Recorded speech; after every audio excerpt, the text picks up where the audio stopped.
along on Saturday morning, and we taught amalgamation groups. We start with a closed grip, and a 1, 2, 3, 4, 5, 6, 7, and 8. From there we did a throw out, then a 1, 2, 3, and a 4, 5, and 6. From there we did it around the world. 1, 2, 3, and 4, step 5, 6, 7, and 8. To keep on phrasing, we made this a 10 count, and then make it 10.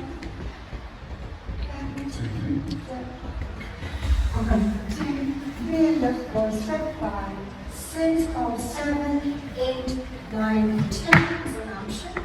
Then we did a push break. And a 1, 2, 3, 4, 5, and 6. Thank you very much.